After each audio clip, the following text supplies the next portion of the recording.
O PT tem que pedir desculpas. O governo onde errou tem que pedir desculpas.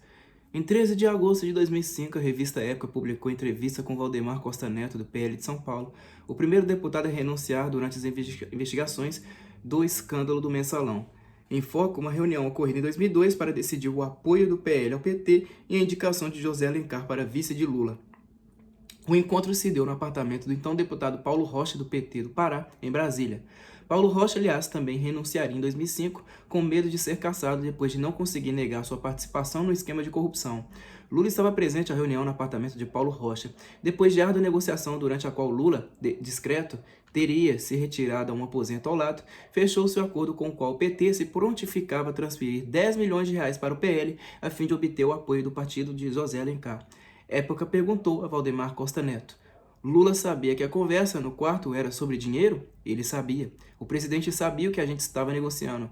Olha, ele e o Zé Disseu construíram o PT juntos. O Lula sabia o que o Zé Disseu estava fazendo. O Lula foi para lá para bater o martelo. Tudo que o Zé Disseu fez foi para construir o partido. Note-se bem, Valdemar Costa Neto era o presidente do partido do vice-presidente da República. A sigla pertencia à base aliada do governo. A confissão dele teria sido outro elemento importante para justificar a abertura de processo por crime de responsabilidade contra Lula.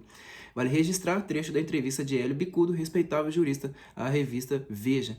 Hélio Bicudo, quadro histórico do PT, desligou-se do partido. Lula é um homem centralizador, sempre foi presidente de fato do partido. É impossível que ele não soubesse como os fundos estavam sendo angariados e gastos e quem era o responsável. Não é porque o sujeito é candidato a presidente que não precisa saber de dinheiro, pelo contrário, é aí que começa a corrupção. Por que o presidente não tomou nenhuma atitude para impedir que a situação chegasse onde chegou? Ele é mestre em esconder a sujeira embaixo do tapete, sempre agiu dessa forma. Desabafo do deputado João Paulo Cunha, do PT de São Paulo, outro acusado do envolvimento no escândalo do Mensalão durante uma reunião do campo majoritário, a corrente do PT, cujas lideranças máximas sempre foram Lula e José Disseu. Desgastado com as notícias de corrupção, o campo majoritário teve o nome alterado para Construindo um Novo Brasil no segundo mandato de Lula. De qualquer forma, João Paulo Cunha fez ameaças veladas a Lula durante aquela reunião. Reclamou de ingratidão e hipocrisia. Apesar de feitas a portas fechadas, as ameaças acabaram na imprensa, não foram desmentidas. O envolvimento de Lula por João Paulo Cunha. Quem tomou a decisão de fazer alianças foi o Zé Disseu? Quem exigiu o contrato com Duda Mendonça? Em outras palavras, Lula não só sabia como estava por trás de tudo, era o chefe, continuou seu chefe. Insatisfeitos com o presidente, próceres do PT mantiveram a carga sobre Lula. Em entrevista à Folha de São Paulo, em 25 de setembro de 2005, José Disseu disse quem, em sua opinião, eram os responsáveis pela crise. Muita gente, parece que eu fui presidente do PT 7 anos sozinho, secretário-geral 5 anos sozinho, né? O PT não foi construído assim. Tem dezenas de dirigentes importantes que hoje são prefeitos, governadores, ministros, deputados e senadores que participaram da construção de toda essa estratégia comigo. E o presidente? E o próprio presidente da República. É isso que eu digo. A responsabilidade é de todos nós. Nós temos que debater isso no Congresso do partido e fazer o balanço. O senhor acha que o presidente da República assume a responsabilidade que tem? Não quero nominar ninguém. O que eu não aceito é pré-julgamento, que foi tudo errado, que foi tudo um fracasso, que a política de alianças do PT estava errada. Tudo foi aprovado democraticamente. José Disseu respondeu se Lula participou das discussões. Participou.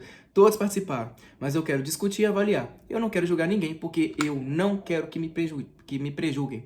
O que eu não aceito é a imagem de que eu fiz tudo sozinho e depois apareceu Silvio Pereira, Delúvio Soares e Marcelo Sereno, que são o mal. Então corta esse mal e o PT está salvo. Isso é maniqueísta e eu não mereço isso. Em outro trecho da entrevista, o jornal faz um comentário. As pessoas que votaram no PT a vida inteira imaginavam que votavam no partido que tinha práticas diferentes. Esse é um erro e o PT vai pagar por ele. Nós vamos ter que pedir desculpas ao país. Nós assumimos compromissos na campanha eleitoral com partidos e repassamos recursos. Se fossem da arrecadação oficial do PT, não teria problema nenhum.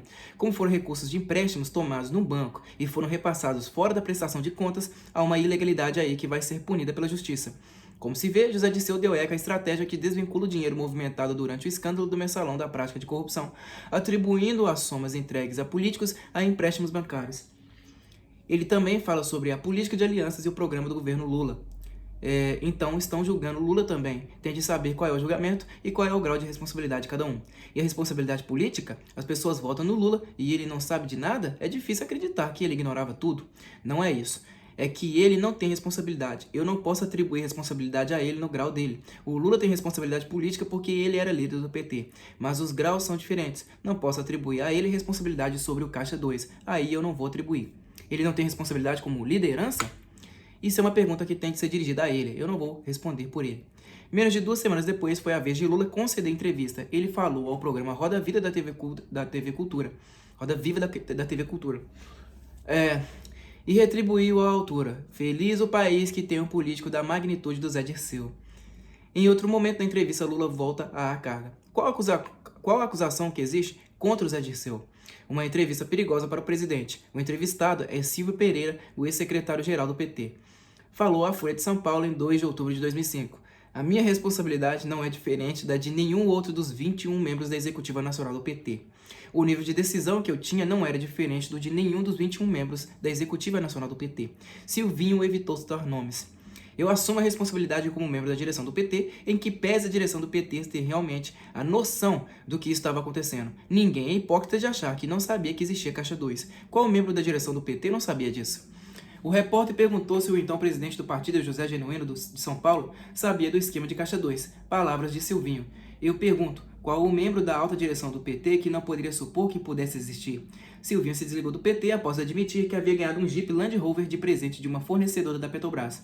Depois assumiria a responsabilidade perante a justiça e, para não ser processado, concordaria em prestar serviços comunitários. Saiu livre. Um fardo pesado para Lula, o caso Santo André. Em 23 de novembro de 2005, a empresária Rosângela Gabrilli, depois a CPI dos bingos, trouxe à luz meandros do esquema de corrupção engendrado na administração do ex-prefeito Celso Daniel do PT. A irmã dela, Mara Gabrilli, pediu ajuda diretamente a Lula. Esteve no apartamento do presidente em São Bernardo do Campo, em São Paulo, e conversou com ele por 20 minutos. Descreveu um quadro de extorsão contra prestadores de serviços da prefeitura de Santo André, controlada pelo PT, como a empresa da família dela. Lula ficou de averiguar e tomar providências. Desabafo de Mara Gabrilli, confirmando o depoimento da irmã. Ninguém fez absolutamente nada, nunca tive uma resposta. Chamada a depor na mesma CPI dos bingos, Mara Gabrilli revelou novas informações sobre o encontro dela com Lula. Na ocasião, contaram ao presidente que Sérgio Gomes da Silva, o Sombra, estava envolvido no esquema de corrupção. Sombra também era acusado de mandar matar o Celso Daniel. Durante a reunião com Mara Gabrilli, o presidente Lula virou-se para os 3 assessores que o acompanhavam para dizer: "Nossa, eu achei que o Sérgio Gomes já estava muito longe." Como sempre, Lula dissimulou. Fez que não sabia o que se passava. Conveniente. O incrível é que o tal Sombra não saía do noticiário dos jornais. Vivia prestando depoimentos à CPI, Ministério Público e Polícia Civil. Como poderia estar muito longe? Como o presidente seria tão desinformado? Lula não tomou providência para resolver o problema em Santo André, conforme se comprometeram. Ao invés disso, a família de Mara Gabrilli passou a sofrer pressões. Ela explicou à CPI o que aconteceu após a conversa em São Bernardo do Campo. Referiu-se ao ex-vereador Klinger Luiz de Oliveira do PT, um dos acusados do envolvimento do esquema de corrupção. Ocorreu justamente o contrário. Klinger soube, reclamou e dias depois, uma comissão de sindicância da prefeitura se instalou na nossa empresa. Além de Santo André, a crise política teve outra ramificação importante em Ribeirão Preto, em São Paulo, terra de Antônio Palocci, do PT de São Paulo. Irromperam sucessivos indícios de condutas inadequadas e corrupção na cidade, na época em que a administração municipal estava sob o comando do prefeito Antônio Palocci. Apesar da gravidade das denúncias que só se avolumavam, Lula fez reiteradas defesas do seu ministro da Fazenda. Quanto mais era denunciada a participação de Antônio Palocci na malversação dos contratos de limpeza pública de Ribeirão Preto, mais manifestações de Lula a elogiar o ex-prefeito. Como justificar a defesa de alguém cujos procedimentos e envolvimento em possíveis falcatruas fica cada vez mais evidente? O noticiário era fato, inquéritos, provas documentais e testemunhas, principalmente os depoimentos do advogado Rogério Buratti. Ele manteve ligações estreitas com o PT, mas decidiu contar o que sabia para melhorar sua situação na justiça. Por que então a solidariedade a Antônio Palocci? Aparentemente só havia uma explicação. Antônio Palocci sabia demais. Impossível a Lula simplesmente demiti-lo e mandá-lo de Brasília de volta a Ribeirão Preto. Nesse sentido, Palocci era uma pedra no sapato do presidente. Ao admitir a hipótese de impeachment de Lula, o presidente da OAB, da Ordem dos Advogados do Brasil, Roberto Busato, falou da proximidade do presidente com Luiz Gushiken, do PT de São Paulo, outro integrante do núcleo duro do Palácio do Planalto. Roberto Busato tratou do caso VisaNet, ou seja, do dinheiro de publicidade do Banco do Brasil, que, de acordo com as investigações da CPI dos Correios, foi desviado para o PT. A revelação de passes de verba de publicidade da VisaNet, ligada ao Banco do Brasil, a agências de Marcos Valério e de distribuição a parlamentares, sempre em épocas apropriadas ao governo, atingiu mortalmente o coração de Gushiken. E ao atingir Gushiken, atinge Lula, na medida em que o presidente não tomou nenhuma atitude para afastá-lo do governo. É prova inconteste de que Lula sabia exatamente de todo o esquema e estava de acordo com a sua existência. Para Roberto Busato não havia dúvidas. A participação de Lula é absolutamente baseada pela proximidade de quem sempre foi confidente e grande amigo de Gushiken. O ex-ministro realmente comandava toda a área de comunicação do governo federal, onde havia um desvio de dinheiro público para atividades partidárias e delituosas no sentido de corromper o Congresso Nacional. Em depoimento à CPI dos bingos, o economista Paulo de Tarso Venceslau apresentou mais evidências de que Lula tinha convencimento sobre o que se passava à sua volta. Gente próxima do presidente estava exposta a denúncias de corrupção. Paulo de Tarso Venceslau relatou em 17 de janeiro de 2006 que enviara em 95 uma carta a Lula para contar sobre as peripécias do amigo e compadre do presidente, advogado Roberto Teixeira. Na década de 80, Teixeira emprestara um imóvel para Lula morar em São Bernardo do Campo. Roberto Teixeira representava uma empresa que vivia batendo nas portas da prefeitura do PT para obter contratos sem licitação com base em notas falsas e rasuradas. Apesar de informado, Lula nada fez na época. Como se vê, a coisa vinha de longe. Insatisfeito com a falta de ação de Lula, Paulo de Tarso Venceslau procurou o senador Aloysio Mercadante do PT de São Paulo, sempre muito próximo do presidente. Reação de Aloysio Mercadante ao ler a carta endereçada a Lula, segundo a versão não desmentida de Paulo de Tarso Venceslau. Vamos lá. Ele ficou chocadíssimo e disse: "Isso é nitroglicerina pura", mas não fez nada, afirmava que tentava sem conseguir. O silêncio continuou. Pergunta-se, como tentava sem conseguir? Mercadante tinha acesso privilegiado a Lula. Sempre teve. Em 94, por exemplo, foi candidato a vice-presidente da República quando Lula tentou chegar ao Palácio do Planalto pela segunda vez. Se Mercadante alertou sobre a inconveniência da presença de Teixeira, mas não conseguiu afastá-lo do PT, a resistência teria sido do próprio Lula. Não havia outra hipótese. Venceslau também contou tudo a Frei Beto, outro amigo histórico de Lula. Frei Beto dirigiu-se assim a Venceslau: "Se o Lula souber que alguém está conversando com você, ele jura que aquela pessoa vai ser decapitada do partido." Lula protegeu o esquema suspeito de corrupção engendrado por seu compadre. Ressalte-se que isso ocorreu em 95. Desde 93, porém, Paulo de Tarso Venceslau tinha denunciado Roberto Teixeira. Na época, Venceslau era secretário de Finanças de São José dos Campos, em São Paulo, cidade cuja prefeita era Ângela Guadanin, do PT também de São Paulo. Ângela Guadanin foi ouvida depois do depoimento do Venceslau. Ela admitiu outro problema, o de que Paulo Okamoto, homem de confiança do presidente Lula, percorria prefeituras do PT na década de 90. Paulo Okamoto ia atrás de listas de fornecedores das administrações, de posse dos nomes das empresas, ia a campo pedir dinheiro a quem mantinha contratos com os governos do PT. Ângela Guadanin é outra estrela do PT que teve papel importante nos desdobramentos do escândalo do Mensalão. Aqui ela admitiu. O que fica desse episódio é que se conhecia o esquema de arrecadação paralela há muito tempo, desde 1993. A coisa é anterior. Em 1989, a primeira eleição direta para presidente depois da ditadura militar. A primeira disputada por Lula. Ele mesmo pessoalmente pediu à então prefeita de São Paulo, Luísa Erundina, na época do PT, um esquema que alterasse a ordem cronológica dos pagamentos a empresas contratadas para fornecer bens e serviços à administração municipal. Naquele final da década de 80, o Brasil vivia tempos de inflação galopante. Receber antes do prazo estipulado, portanto, permitiria fazer aplicações financeiras que renderiam bom dinheiro. Quem fosse contemplado com benefício retribuiria a altura com transferências generosas de dinheiro para o Caixa 2 do PT. Luísa Erundina resistiu. Em 1998, Lula foi candidato a presidente pela terceira vez. Em 9 de fevereiro de 2006, depois ao Ministério Público, o ex-secretário de Habitação de Mauá, em São Paulo, Altivo Ovando Júnior. No ano de 98, aquela cidade da Grande São Paulo estava sob comando do prefeito Oswaldo Dias, do PT. De acordo com o depoimento de Altivo Ovando Júnior, Lula pressionou por dinheiro para financiar sua campanha eleitoral. Do depoimento: o declarante se recorda de que no pleito de 1998, o presidente Lula compareceu no gabinete do prefeito de Mauá, oportunidade que, utilizando termos chulos, cobrou de Oswaldo Dias maior arrecadação de propina em favor do PT. Durante o depoimento foi reproduzida a frase atribuída a Lula. Ele dizia: "Pô, Oswaldão, tem que arrecadar mais, faz que nem o Celso Daniel em Santo André. Você quer que a gente ganhe a eleição como?" Naquele ano, Lula voltou a perder pela terceira vez consecutiva, mas em 2002 disputou novamente e foi eleito presidente da República. Passou a despachar no gabinete do terceiro andar do Palácio do Planalto e, após mais de 3 anos como o mais alto mandatário do país, ficaria difícil acreditar que não soubesse o que acontecia na sala bem ao lado da sua, ocupada durante parte daquele período de turbulência pelo superministro Antônio Palocci, do PT de São Paulo. E ali se urdiu a conspiração contra o caseiro Francenildo Santos Costa.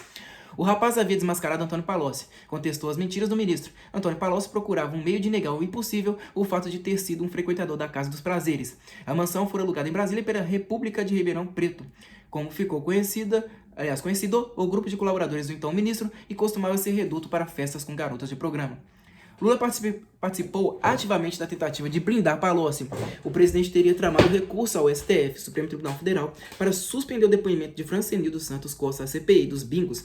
As investigações sobre o caso mostraram que Lula fora informado pessoalmente da ordem de Palocci para a violação do sigilo bancário do caseiro. Jorge Matoso, o então presidente da Caixa Econômica Federal, avisara-o em 24 de março de 2006. A rigor, Lula já recebera informações a respeito 4 dias antes, em 20 de março, quando o ministro da Justiça, Márcio Tomás Basto, relatou ao presidente o envolvimento de Antônio Palocci na quebra do sigilo. Palocci só seria afastado em 27 de março, uma semana depois. Naquele momento não havia mais jeito de desvinculá-lo do crime. Durante todo o escândalo, para variar, Lula deu uma de quem não sabia de nada. No auge da crise, em 23 de março, houve uma reunião na casa de Antônio Palocci. A revista Veja relatou que um sindicalista nomeado por Lula na vice-presidência da Caixa Econômica Federal fora escolhido para subornar algum funcionário da Caixa com R$1 milhão. A ideia era encontrar alguém para assumir a violação do sigilo. O tal sindicalista, Carlos Augusto Borges, era homem de confiança de Lula. Será possível que o presidente não soubesse da missão de Borges? Ou, ao contrário, teria sido exatamente o presidente quem o sugerira para pilotar a operação de suborno? Tudo indica que Lula considerava sua obrigação fazer o que tivesse de seu alcance para salvar Antônio Palocci, que tanto serviço lhe prestara desde a campanha eleitoral de 2002. Lembre-se que foi Antônio Palocci quem assumiu o papel de coordenador daquela campanha depois da morte de Celso Daniel. Infere-se que Antônio Palocci fez o que Celso Daniel estaria fazendo. Sabe-se que depois da reunião na casa de Palocci, o ministro da Fazenda e Márcio Tomás Bastos foram se encontrar com Lula no Palácio do Planalto. Em 16 de abril de 2006, o ex-governador do Rio, Antônio Garotinho, concedeu entrevista à Folha de São Paulo. Ele reproduziu as palavras de José Dirceu ao procurá-lo na véspera da votação do processo que cassou o mandato de deputado de José Dirceu. O ex-ministro queria o apoio de Antônio Garotinho para não perder o cargo. José Dirceu teria dito assim: saiba que tudo fiz porque o Lula mandou. Você acha que ia mandar bloquear o dinheiro do Rio e o Palocci iria obedecer? Todo político tem alguém que faz o lado mal. Estou pagando agora por ter feito o lado mal. Publicada a entrevista, o comentário do ex-deputado José Dirceu, devidamente cassado sobre a declaração de Antônio Garotinho. Não vou bater boca com ele. Informações que vieram a público e não foram desmentidas durante a segunda quinzena de abril de 2006 davam conta de que José Dirceu, depois de cassado, continuou a se reunir com Lula e integrantes do governo federal. Fora incumbido pelo presidente de tocar tarefas estratégicas, como a de se encontrar com o ex-presidente Itamar Franco, com quem Lula tentava uma aproximação política. A rigor, José Dirceu continuaria a cumprir missões para as quais seria designado por Lula no segundo mandato do presidente. Exemplos: articulação em defesa do mandato do senador José Sarney, do PMDB do Amapá, acusado de quebra de decoro parlamentar, o estreitamento dos laços políticos entre PT e PMDB e a costura política em prol da candidatura da ministra Dilma Rousseff do PT do Rio Grande do Sul à presidência da República em 2010.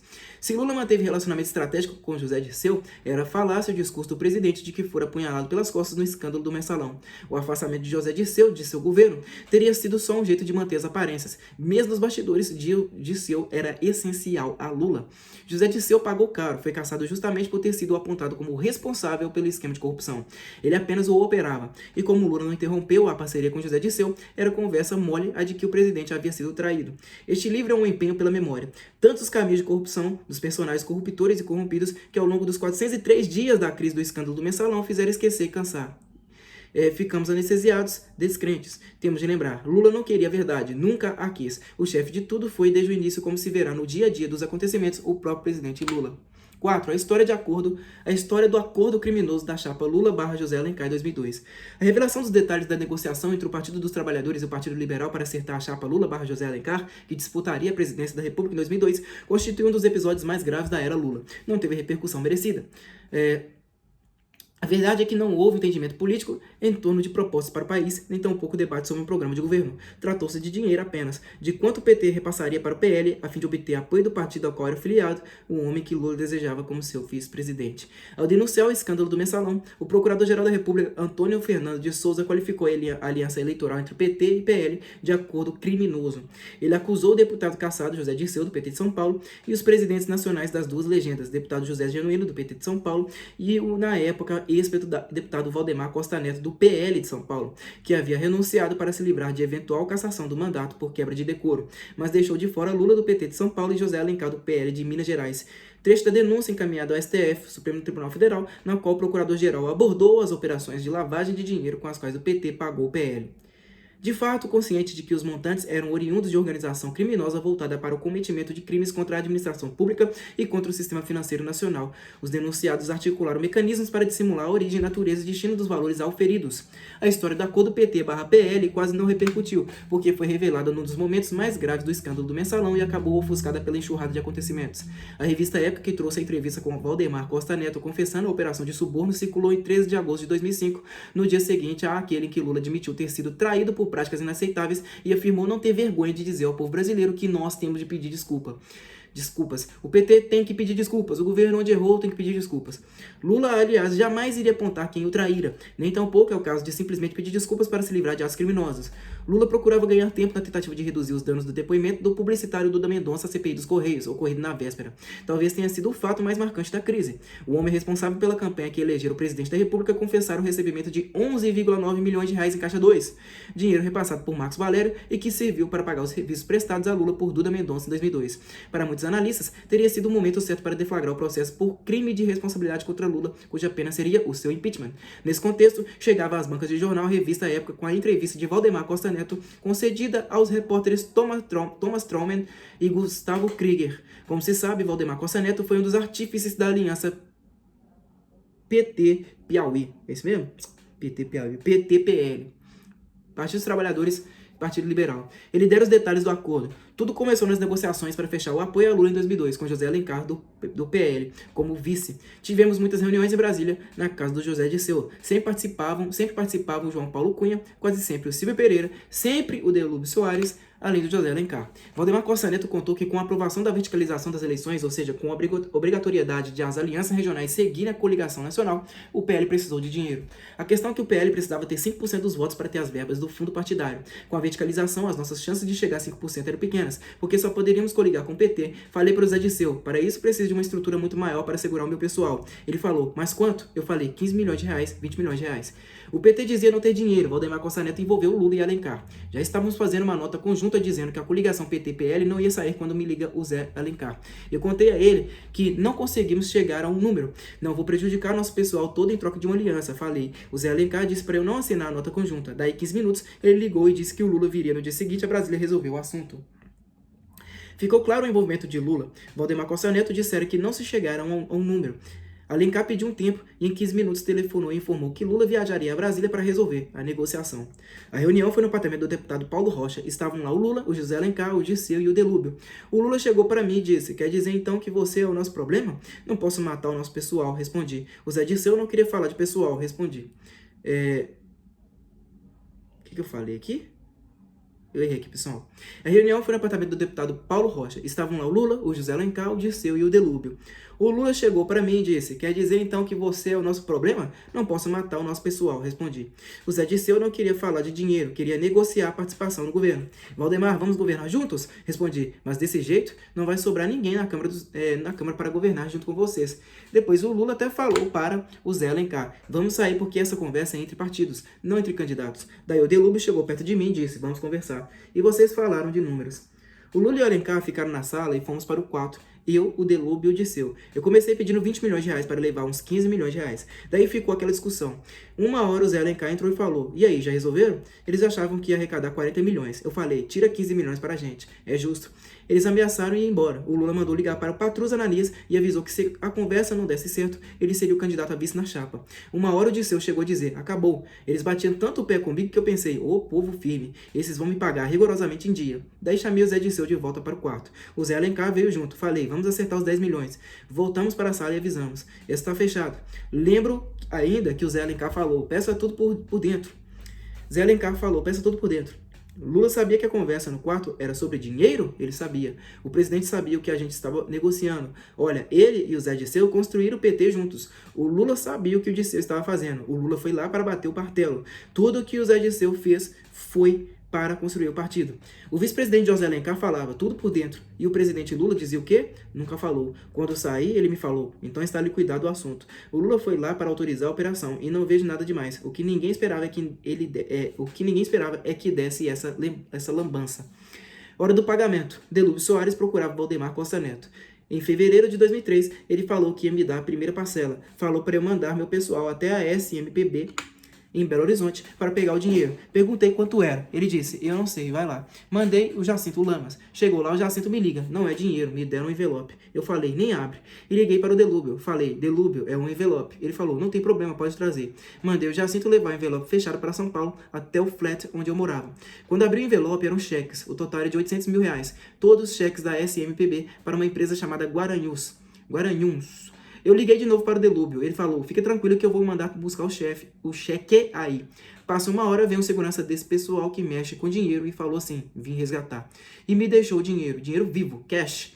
Estava numa daquelas malinhas com rodinhas de levar no aeroporto. Chamei alguns fornecedores de campanha e eles pegaram todo o dinheiro. Esse procedimento de pegar cheques na SMPB e trocar por dinheiro em São Paulo se repetiu 2 ou 3 vezes. O sujeito chegava, colocava o dinheiro na mesa e pedia que eu conferisse e separava direitinho nos pacotes. Valdemar Costa Neto garantiu que o dinheiro não seguia para deputados do PL, apenas para fornecedores de campanha. Nas viagens a Belo Horizonte, segundo ele, o tesoureiro Jacinto Lamas foi buscar o total de 3,2 milhões de reais. O presidente do PL disse que ficava preocupado com a logística de mandar pegar cheques na capital mineira, mas o esquema não incomodava Delúbio. Quando você está no governo, você é o dono do mundo. Você não tem preocupação com nada. Eu disse pra ele, você está me mandando em cheque e eu quero em dinheiro. Pare com isso, me tira desse negócio lá de Minas Gerais que está ficando ruim pra mim. Aí eles inventaram aquele negócio do Banco Rural, mas foi só em setembro. De abril a setembro de 2003, não recebi nada. O dinheiro era sempre entregue na SMPB ou no Banco Rural? Não, teve dinheiro que eles entregaram para mim. Entregaram para o Jacinto em Brasília. O Jacinto chegou a receber em hotéis. Uma vez em São Paulo mandaram ele pegar o dinheiro no restaurante. Era sempre o Delúbio que me avisava que o dinheiro estava liberado. Os repórteres de época perguntaram quando os pagamentos passaram a ser feitos diretamente no Banco Rural. Valdemar Costa Neto respondeu, o Delúbio falou, vou mandar o dinheiro para Brasília. Pega no Banco Rural. Isso me atrapalhava porque os credores do PL estão em São Paulo. O Jacinto Lamas deixava o dinheiro comigo e os credores iam receber lá em casa. Primeiro no hotel Academia de Tênis, onde eu morava, depois na minha casa em Brasília. Valdemar Costa Neto levou uma geladeira de 1 ano do ministro José Dirceu por divergências na reforma da Previdência. Nesse período, de acordo com ele, José Dirceu escolheu operar com o Roberto Jefferson. O Jefferson era o cara que estava sempre com eles, que andava com Lula. Eles entraram nesta porque quiseram. Jefferson é um sujeito conhecido na praça. Porque quiseram. Jefferson é um sujeito conhecido na praça. Perdão, pessoal. Conhecido como um cara mal intencionado, perigoso, para indicar diretor de estatal. Ele disse que indicava diretores de estatais para arrecadar dinheiro para a PTB. Em 2 anos de governo Lula, o PTB arrecadou oficialmente 200 mil reais. Ele disse que arrecadava 400 mil reais por mês em uma estatal. Onde ele punha esse dinheiro, ia para o bolso dele. Eles acabaram como tinha de acabar. Em Brasília, você é obrigado a conviver com pessoas que não gostam, mas não precisa colocar dentro de sua casa. Eles escolheram conviver com um cidadão assim. Eles indicavam os deputados para ir para o PTB. Tem de perguntar para eles por esta preferência. Por que essa preferência? A época indagou quanto Valdemar Costa Neto recebeu do esquema Valério. Foram 6,5 milhões de reais. Não chegou aos 10,8 milhões que estão falando. Estão botando 4 milhões a mais na minha conta. Dinheiro que foi repassado para Guaranhuns e um outro cheque que não é nosso. Delúbio Soares diz ter montado o Caixa 2 sozinho. É possível que o ex-ministro José Dirceu não soubesse do que estava acontecendo? O Zé Dirceu sempre comandou o PT, o Zé e o Lula. Eu cheguei a cobrar o Zé diversas vezes no Planalto. Falei, Zé, meu dinheiro está vindo pingado, em conta-gotas. Perdão. Falei que eu queria receber tudo de uma vez. O Zé disse, calma que o Delúbio está providenciando dinheiro para te pagar. Ele vai arrumar o dinheiro e resolver tudo. Ele sabia o que o Delúbio estava fazendo? É gente deles. Esse pessoal construiu o PT junto. Delúbio, Lula e José Dirceu são a mesma família. Por que agora na desgraça só um vai pagar? Tenho certeza de que o Dirceu nunca fez nada que o presidente não aprovasse. 3 dias depois de publicada a confissão de Valdemar Costa Neto, o vice José Alencar concedeu entrevista durante evento no Palácio do Planalto. Confirmou as declarações de Valdemar. Tudo aquilo que ele fala é verdade. Houve uma reunião e houve um acordo. Esse acordo está registrado na imprensa no ano de 2002, um acordo eminentemente político. 5. O escândalo do dossiê flagrante de 1,7 milhões de reais em dinheiro vivo. Lula conseguiu o que parecia impossível, sobreviveu ao escândalo do mensalão, mas que isso não perdeu a popularidade e se tornou favorito à própria sucessão. Provavelmente teria sido reeleito já no primeiro turno das eleições de 2006, não fosse um outro escândalo.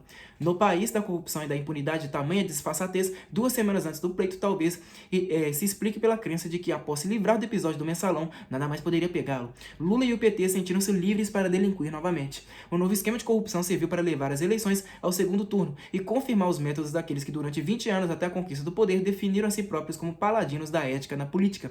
A história começou em 15 de setembro de 2006, quando 2 homens foram presos pela Polícia Federal no hotel Ibis Congonhas, em São Paulo, com o equivalente a 1,7 milhão de reais em dinheiro vivo. Um deles, o empresário Valdebran Carlos Padilha da Silva, ligado ao PT de Mato Grosso, foi apontado como lobista, receptador e próximo ao deputado Carlos Abicali, do PT de Mato Grosso. Foi tesoureiro da campanha de Alexandre César, do PT, e prefeito de Cuiabá. Valdebran Padilha mantinha ligações com Carlos Bezerra, que foi presidente do PMDB de Mato Grosso e presidente do INSS, o Instituto Nacional de Seguro Social, no governo Lula. Além disso, tinha sido citado no escândalo do Mensalão. Com Valdebran Padilha foram apreendidos R$758 mil e outros 109,8 mil dólares em moeda norte-americana. O outro homem preso no hotel em São Paulo, o advogado e ex-agente da Polícia Federal, Gedimar Pereira Passos, também era ligado ao PT. Com ele, acharam R$410 mil e outros 139 mil dólares. Gedimar Passos fazia parte da equipe da campanha de Lula à reeleição. Trabalhava no núcleo de inteligência do Comitê Eleitoral, encarregado de tratamento de informações. As escutas telefônicas que levaram às prisões registraram diálogos sobre uma negociação envolvendo a venda de materiais e documentos com a finalidade de associar os candidatos do PSDB à presidência da República, Geraldo Alckmin, SP, e ao governo de São Paulo, José Serra, a operações de superfaturamento para a aquisição de ambulâncias por prefeituras, um esquema criminoso que ficou conhecido como a máfia dos sanguessugas. As escutas telefônicas implicariam ainda o empresário Luiz Antônio Trevisan Vedoin, acusado de chefiar o esquema de venda de ambulâncias, e a revista Isto É, por ter publicado entrevistas de Luiz Antônio Trevisan Vedoin com acusações a integrantes do PSDB. Luiz Antônio Vedoin foi preso. Por tratar da compra e venda de materiais e documentos, o caso ficou conhecido como o escândalo do dossiê. Em depoimento à Polícia Federal, Gedimar Passos confessou ter sido contratado pela direção executiva nacional do PT para acertar com a família Vedoin, dona da empresa Planan Comércio e Representação, a compra de um dossiê contra políticos tucanos. A transação com os Vedoin traria em seu bojo ainda a entrega de uma papelada de 2 mil páginas com diversas denúncias, inclusive contra o próprio PT. Com a operação, o calhamaço seria tirado de circulação e não poderia mais ser usado contra o partido de Lula. No depoimento, Gedimar Passos mencionou um acordo entre o PT e um órgão de imprensa para divulgação dos documentos de interesse da campanha do presidente Lula. Informou que R$1 milhão já teria sido entregue antecipadamente a um representante dos Vedoin. Gedimar Passos implicou no escândalo em um assessor especial da presidência da República. Tratava-se de Freud Godoy, amigo de Lula, havia 20 anos. Ele teria participado da trama providencial dinheiro para comprar o dossiê, entregando-o a ele próprio. Gedimar Passos, por intermédio de 2 emissários do PT, dias depois, Gedimar Passos voltaria atrás, retirou informações e eximiu Freud Godoy de qualquer responsabilidade. Dessa forma, blindou Lula e ajudou a livrá-lo do escândalo. Freud Godoy foi segurança pessoal de Lula desde o final da década de 80. Frequentava o apartamento do presidente em São Bernardo do Campo, em São Paulo.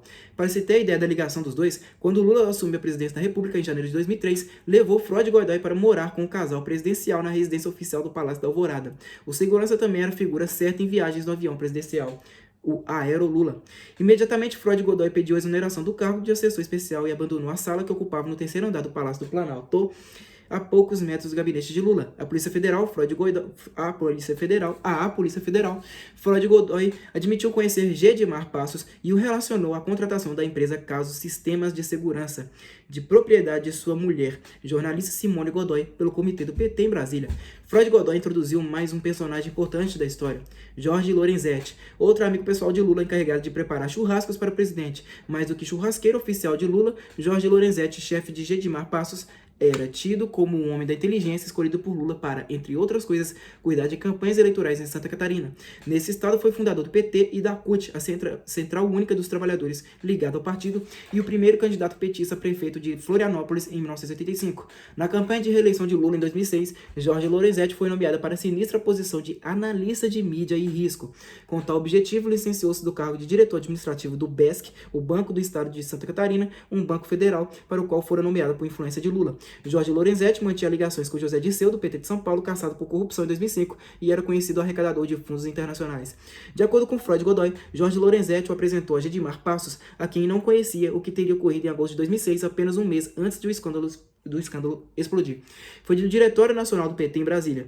Gedimar Passos era o responsável pela segurança e a logística do Comitê Político de Lula. Durante aquele mês, Freud Godoy admitiu ter se reunido em outros 4 momentos com Gedimar Passos, mas apenas a fim de discutir o processo de varredura nos telefones do comitê, trabalho para o qual a empresa, em nome de sua mulher, Simone Godoy, fora contratada. Freud Godoy também teria ligações com Sérgio Gomes da Silva, o Sombra, outro segurança famoso que se tornou empresário acusado de envolvimento na morte do prefeito de Santo André, São Paulo, Celso Daniel, do PT. Antes da eleição de Lula em 2002, Freud Godoy era chefe de segurança da Prodan, a empresa de processamento de dados da Prefeitura de São Paulo na gestão da prefeita Marta Suplicy, do PT. A Caso Sistemas de Segurança, em nome de Simone Godoy, também trabalhou na área de segurança da campanha de Marta Suplicy à reeleição em 2004. O escândalo do dossiê repercutiu em todo o país. No depoimento que prestou à Polícia Federal, Gedimar Passos mencionou a revista Época teria sido procurada por integrantes do PT, cuja missão seria de garantir a publicação da notícia do dossiê contra o PSDB na grande imprensa. A investida não prosperou. A revista, no entanto, emitiu nota para informar que Oswaldo Vargas, o Valdo, responsável pelo setor de trabalho e emprego na campanha da reeleição de Lula, pediu uma reunião com jornalistas para apresentar denúncia contra políticos tucanos. Oswaldo Vargas também era amigo pessoal de Lula. Na reunião no Hotel Crown Plaza, em São Paulo, Oswaldo Vargas apareceu acompanhado de Jorge Lorenzetti, o amigo e churrasqueiro de Lula. Em relação a Jorge Lorenzetti, aliás, vieram à tona informações segundo as quais a Unitrabalho, uma fundação vinculada a universidades e a instituições de ensino superior, recebeu por meio de convênios 18,5 milhões de reais durante o governo Lula, a maior parte por intermédio do Ministério do Trabalho. Jorge Lorenzetti foi apontado como colaborador da Unitrabalho.